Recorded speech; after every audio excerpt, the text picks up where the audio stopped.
पूरी height 73 metre है और यह एक परफेक्ट सिमेट्रिकल बिल्डिंग है। आप ताजमहल को किसी भी साइड से देखो यह सेम ही दिखता है। इंटरेस्टिंग बात यह है कि आप ताजमहल को चांद से देखो या 2 सेंटीमीटर की दूरी से देखो, यह आपको एकदम परफेक्ट सिमेट्रिकल दिखेगा। इसकी मेन बिल्डिंग एक परफेक्ट क्यूब है जो हर साइड में 58 मीटर स्ट्रेच हो रखा है। ताजमहल बहुत सारे इल्यूजन क्रिएट करता है, जिसमें से एक सबसे इंपॉर्टेंट है इसके डोम का स्ट्रक्चर, जिसका डायमीटर 18 मीटर है। जब आप पूरी बिल्डिंग को बाहर से देखते हो तो इसकी हाइट 73 मीटर है, लेकिन जैसे ही आप इसको अंदर से देखते हो तो अंदर से इसके डोम की हाइट बेस से ओनली 35 मीटर है और आउटर डोम यहाँ से 38 मीटर की हाइट पर और ऊपर बना हुआ है।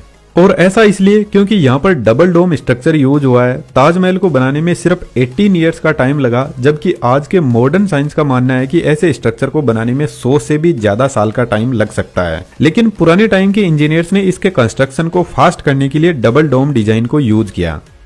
इनर डोम सिर्फ 35 मीटर हाइट पे बना हुआ है जो बाहर के डोम को बेस प्रोवाइड करवाता है। आउटर डोम इनर डोम के 38 मीटर ऊपर बना हुआ है। आउटर डोम को फास्ट बनाने के लिए सबसे पहले यहाँ पर सिर्फ एक सिलेंड्रिकल शेप खड़ा किया गया और फिर इसको एक परफेक्ट डोम का शेप प्रोवाइड किया गया। इनर डोम और आउटर डोम के बीच में एक खाली गैप रखा हुआ है जो एक इंसुलेटर की तरह काम करता है, जो ताजमहल के सेंट्रल चेंबर को गर्म होने से बचाता है। इनर डोम की हाइट कम रखने का एक रीजन यह भी है कि अंदर बैठकर कोई बात करे तो इको कम हो। एक सबसे बड़ा भ्रम यह भी है कि ताजमहल को व्हाइट मार्बल से बनाया गया है, पर ऐसा नहीं है। ताजमहल की पूरी बिल्डिंग को ईंटों से ही बनाया गया है ताकि इसके कंस्ट्रक्शन को फास्ट किया जा सके और फिर इसके ऊपर 8 से 10 इंच थिक व्हाइट मार्बल की लेयर सेट की गई है।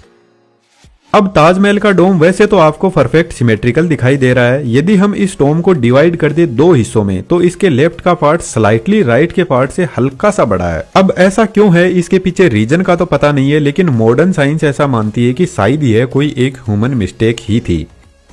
ताजमहल में जो व्हाइट मार्बल लगा हुआ है वह राजस्थान के मकराना शहर से लाया हुआ है जो डोलामाइट से बना हुआ है और यहाँ का मार्बल वर्ल्ड वाइड फेमस है। इस व्हाइट मार्बल की खास बात यह है कि यह लाइट के साथ में बहुत अच्छे से इंटरेक्ट करता है और इसी वजह से ताजमहल दिन के अलग अलग टाइम में अपना कलर भी चेंज करता रहता है।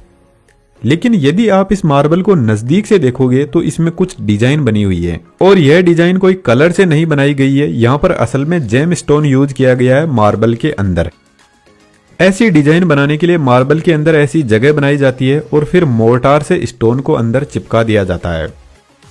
और ताजमहल के अंदर जो स्टोन यूज हुआ है उसको एग्जामिन करने से पता चला कि इसमें कुछ स्टोन ही इंडिया में मिले हैं, बाकी ऑल ओवर वर्ल्ड से मंगवाए गए, जिसमें अफगानिस्तान, अफ्रीका, ईरान जैसे देश भी शामिल है। लेकिन आज के टाइम में ताजमहल का मार्बल स्ट्रगल कर रहा है हमारी वजह से। ताजमहल के आसपास में फैक्ट्रियां और गाड़ियों के पोल्यूशन से इसका मार्बल येलो होता जा रहा है। लेकिन आर्कियोलॉजिकल सर्वे ऑफ इंडिया इसका पूरा ख्याल रखते हैं और रेगुलर क्लीन करते रहते हैं और इसको क्लीन करने के लिए बेहतरीन एशियन टेक्नोलॉजी यूज करते हैं जिसका नाम है मुल्तानी मिट्टी।